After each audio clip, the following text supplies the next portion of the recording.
खदीजा रजी अल्लाह अन्हु से निकाह। एक बार हजरत खदीजा ने आपको माल देकर शाम सीरिया कंट्री भेजा और साथ में अपने गुलाम मैसरा को भी लगा दिया। अल्लाह के फजल से तिजारत में खूब मुनाफा हुआ। मैसरा ने भी आपकी ईमानदारी और अच्छे अखलाक की बड़ी प्रशंसा की। इससे प्रभावित हो हजरत खदीजा ने खुद ही निकाह का पैगाम भेजा। आपने चचा अबू तालिब से जिक्र किया तो उन्होंने अनुमति दे दी। आपके चचा हजरत हमजा ने खदीजा के चचा अमर बिन सद से रसूल अल्लाह के बड़े की हैसियत से बातचीत की और 20 ऊँटनी महर निकाह के वक्त औरत या पत्नी को दी जाने वाली राशिया जो आपकी हैसियत में हो। चचा अबू तालिब ने आपका निकाह पढ़ाया। हजरत खदीजा राजी अल्लाह अन्हु का ये तीसरा निकाह था। पहला निकाह अतीक नामी शख्स से हुआ था जिनसे 3 बच्चे हुए। उनके इंतकाल के बाद अबू हाल से हुआ था, फिर उनका भी इंतकाल हो गया। आखिर में हजरत खदीजा राजी अल्लाह अन्हु का निकाह आप सल्लल्लाहु अलैहि वसल्लम से हुआ और आपको उम्महातुल मोमिनीन यानी उम्मत की माँ का शर्फ हासिल हुआ। निकाह के समय आप सल्लल्लाहु अलैहि वसल्लम की आयु 25 वर्ष और खदीजा की उम्र 40 वर्ष थी। गारे हिरा में इबादत। हजरत खदीजा से शादी के बाद आप घरेलू मामलों से बेफिक्र हो गए। पानी और सत्तू साथ ले जाते और हिरा पहाड़ी के गार गुफा में दिन रात इबादत में लगे रहते। मक्का शहर से लगभग 3 मील की दूरी पर ये पहाड़ी पर स्थित है और आज भी मौजूद है।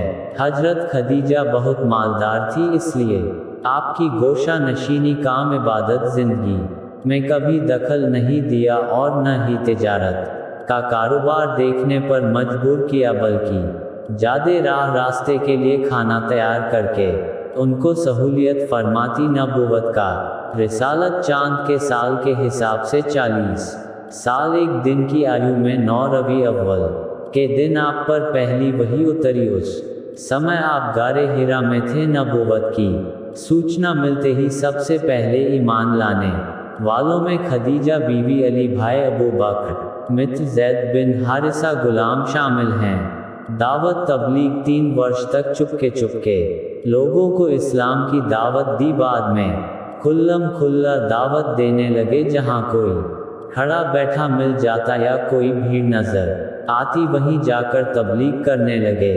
कुनबे में तबलीग। एक रोज सब रिश्तेदारों को खाने पर जमा किया। सब बनी हाशिम कबीले के थे। उनकी तादाद 40 के लगभग थी। उनके सामने आपने तकरीर फरमाई। हजरत अली इतने प्रभावित हुए कि तुरंत ईमान ले आए और आपका साथ देने का वादा किया। आम तबलीग आपने खुले आम तबलीग करते हुए सफ़ा की पहाड़ी पर चढ़कर सब लोगों को इकट्ठा किया और नसीहत फरमाते हुए लोगों को आखिरत की याद दिलाए और बुरे कामों से रोका। लोग आपकी तबलीग में रोड़ा डालने लगे और धीरे धीरे जुल्म व सितम इंतहा तक पहुंच गया। इस पर आपने हबश की तरफ हिजरत करने का हुक्म दे दिया। हिजरत हबश चुनांचे इसलिए आपकी इजाज़त से नबूवत के 5वें वर्ष रजब के महीने में 12 मर्द और औरतों ने हबश की ओर हिजरत की। इस काफिले में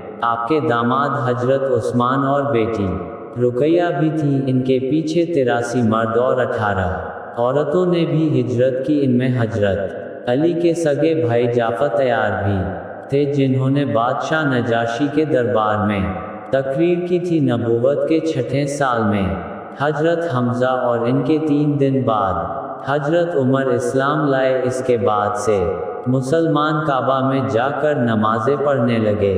घाटी में कैद मक्का वालों ने जुल्म ज्यादती का सिला और बढ़ाते हुए बाइकाट का ऐलान कर दिया। ये नबूवत के 7वें साल का किस्सा है। लोगों ने बातचीत लेन देन बंद कर दिया। बाजारों में चलने फिरने पर पाबंदी लगा दी। चचा का इंतकाल। देहांत नबूवत के 10वें वर्ष आपके सबसे बड़े सहारा अबू तालिब का इंतकाल हो गया। इनके इंतकाल से आपको बहुत सदमा पहुंचा। बीवी का इंतकाल।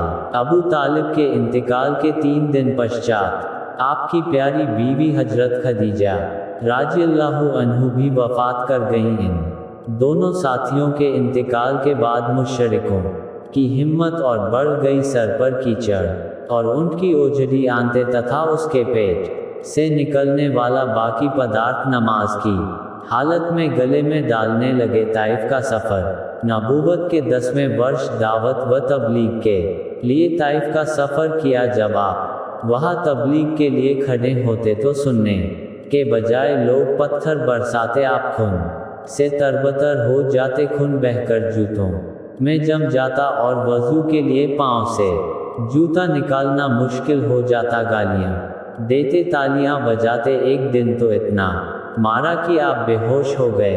रात में आसमान का सफ़र क्या महिमा वान है वह जो रातों रात अपने बंदे मोहम्मद सल्लल्लाहु अलैहि वसल्लम को मस्जिद अल हरम से अल मस्जिद अल अक्सा तक ले गया, जिसके चतुर्दिक को हमने बरकत दी ताकि हम उसे अपनी कुछ निशानियां दिखाएं। निस्संदेह वही सब कुछ सुनता देखता है।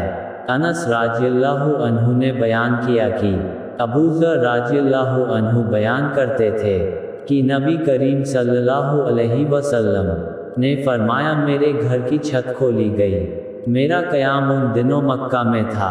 फिर जिब्रील अलैहिस्सलाम उतरे और मेरा सीना चाक किया और उसे ज़मज़म के पानी से धोया। उसके बाद सोने का एक तश्त लाए जो हिकमत और ईमान से लबरेज था, उसे मेरे सीने में उंडेल दिया। फिर मेरा हाथ पकड़ कर आसमान की तरफ लेकर चले। जब आसमाने दुनिया पर पहुँचे तो जिब्रील अलैहिस्सलाम ने आसमान के दारोगा से कहा कि दरवाज़ा खोलो। पूछा कि कौन साहब है? उन्होंने जवाब दिया कि मैं जिब्रील। फिर पूछा कि आपके साथ कोई और साहब भी हैं? जवाब दिया कि मेरे साथ मोहम्मद सल्लल्लाहु अलैहि वसल्लम है। पूछा कि उन्हें लाने के लिए आपको भेजा गया था? जवाब दिया कि हाँ। अब दरवाज़ा खुला। जब हम आसमान पर पहुँचे तो वहाँ एक बुजुर्ग से मुलाकात हुई। कुछ इंसानी रूहें उनके दाएं जानिब थी और कुछ बाएं जानिब। जब वो दाएं तरफ देखते तो हंस देते और जब बाएं तरफ देखते तो रो पड़ते। उन्होंने कहा, खुशामदीद नेक नबी, नेक बेटे। मैंने पूछा, जिब्रील अलैहिस्सलाम, ये साहब कौन बुजुर्ग हैं? तो उन्होंने बताया कि ये आदम अलैहिस्सलाम हैं और ये इंसानी रूहें उनके दाएं और बाएं तरफ थीं। उनकी औलाद बनी आदम की रूहें थीं। उनके जो दाएं तरफ थीं वो जन्नती थीं और जो बाएं तरफ थीं वो जहन्नमी थीं। इसीलिए जब वो दाएं तरफ देखते तो मुस्कुराते और जब बाएं तरफ देखते रोते। फिर जिब्रील अलैहिस्सलाम मुझे ऊपर लेकर चढ़े और दूसरे आसमान पर आए। उस आसमान के दारोगा से भी उन्होंने कहा कि दरवाज़ा खोलो। उन्होंने भी उसी तरह के सवालात किए जो पहले आसमान पर हो चुके थे। फिर दरवाज़ा खोला। अनस राज़ियल्लाहु अन्हु ने बयान किया कि हजरत अबू ज़र राज़ियल्लाहु अन्हु ने तफसील से बताया कि औज़र 6 ने मुख्तलिफ आसमानों पर इदरीस, मूसा, ईसा और इब्राहीम अलैहिस्सलाम को पाया, लेकिन उन्होंने उन अंबिया किराम के मकामात की कोई तखसीस नहीं की। सिर्फ इतना कहा कि और हजरत ने आदम अलैहिस्सलाम को आसमान दुनिया पहले आसमान पर पाया और इब्राहीम अलैहिस्सलाम को छठे पर। और हजरत अनस राज़ियल्लाहु अन्हु ने बयान किया कि फिर जब जिब्रील अलैहिस्सलाम इदरीस अलैहिस्सलाम के पास से गुजरे तो उन्होंने कहा, खुश आमदीद नेक नबी, नेक बेटे। मैंने पूछा कि ये कौन साहब हैं? जिब्रील अलैहिस्सलाम ने बताया कि ये इदरीस अलैहिस्सलाम है। फिर मैं ईसा अलैहिस्सलाम के पास से गुजरा। उन्होंने भी कहा, खुश आमदीद नेक नबी, नेक भाई। मैंने पूछा, ये कौन साहब हैं? तो बताया कि ईसा अलैहिस्सलाम है। फिर मैं इब्राहीम अलैहि के पास से गुजरा तो उन्होंने फरमाया कि खुश आमदीद नेक नबी और नेक बेटे। फिर मैं ईसा अलैहिस्सलाम के पास से गुजरा। उन्होंने भी कहा, खुश आमदीद नेक नबी, नेक भाई। मैंने पूछा, ये कौन साहब हैं? तो बताया कि ईसा अलैहिस्सलाम। फिर मैं इब्राहीम अलैहिस्सलाम के पास से गुजरा तो उन्होंने फरमाया कि खुश आमदीद नेक नबी और नेक बेटे। मैंने पूछा, ये कौन साहब हैं? जवाब दिया कि ये इब्राहीम अलैहिस्सलाम हैं। इब्ने शिहाब से जुहरी ने बयान किया और मुझे अयूब बिन हज़म ने खबर दी कि इब्ने अब्बास राज़ियल्लाहु अन्हु और अबू हय्या अंसारी राज़ियल्लाहु अन्हु बयान करते थे कि नबी करीम सल्लल्लाहु अलैहि वसल्लम ने फरमाया, फिर मुझे ऊपर लेकर चढ़े और मैं इतने बुलंद मुकाम पर पहुंच गया जहां से कलम के लिखने की आवाज़ साफ सुनाई देती थी। अबू बकर बिन हज़म ने बयान किया और अनस बिन मालिक राज़ियल्लाहु अन्हु ने बयान किया कि नबी करीम सल्लल्लाहु अलैहि वसल्लम ने फरमाया, फिर अल्लाह तौला ने 50 वक्त की नमाजें मुझ पर फ़र्ज़ की। मैं उस फरीज़े के साथ वापस हुआ और जब मूसा अलैहिस्सलाम के पास से गुज़रा तो उन्होंने पूछा कि आपकी उम्मत पर क्या फ़र्ज़ की गई है। मैंने जवाब दिया कि 50 वक्त की नमाजें उन पर फ़र्ज़ हुई है। उन्होंने कहा कि आप अपने रब के पास वापस जाएं, क्योंकि आपकी उम्मत में इतनी नमाजें पढ़ने की ताकत नहीं है। चुनाचे मैं वापस हुआ और रब्बुल आलमीन के दरबार में गुजारिश की। उसके नतीजे में उसका एक हिस्सा कम कर दिया गया। फिर मैं मूसा अलैहिस्सलाम के पास आया और इस बार भी उन्होंने कहा कि अपने रब से फिर गुजारिश करें। फिर उन्होंने अपनी तफसीलात का जिक्र किया कि रब्बुल आलमीन ने एक हिस्से की फिर कमी कर दी। फिर मैं मूसा अलैहिस्सलाम के पास आया और उन्हें खबर की। उन्होंने कहा कि आप अपने रब से गुजारिश करें, क्योंकि आपकी उम्मत में उसकी भी ताकत नहीं है। फिर मैं वापस हुआ और अपने रब से फिर गुजारिश की। अल्लाह तौला ने इस बार फरमा दिया कि नमाजें 5 वक्त की कर दी गई और सवाब 50 नमाजों ही का बाकी रखा गया। मेरा कौल बदला नहीं करता। फिर मैं मूसा अलैहिस्सलाम के पास आया तो उन्होंने अब भी जोर दिया कि अपने रब से आपको फिर गुजारिश करनी चाहिए, लेकिन मैंने कहा कि मुझे अल्लाह पाक से बार बार दरख्वास्त करते हुए अब शर्म आती है। फिर जिब्रील अलैहिस्सलाम मुझे लेकर आगे बढ़े और सिदरतुल मुंतहा के पास लाए, जहां मुख्तलिफ किस्म के रंग नजर आए जिन्होंने उस पेड़ को छुपा रखा था। मैं नहीं जानता कि वो क्या थे। उसके बाद मुझे जन्नत में दाखिल किया गया तो मैंने देखा कि मोती के गुंबद बने हुए हैं और उसकी मिट्टी मुश्क की तरह खुशबूदार थी।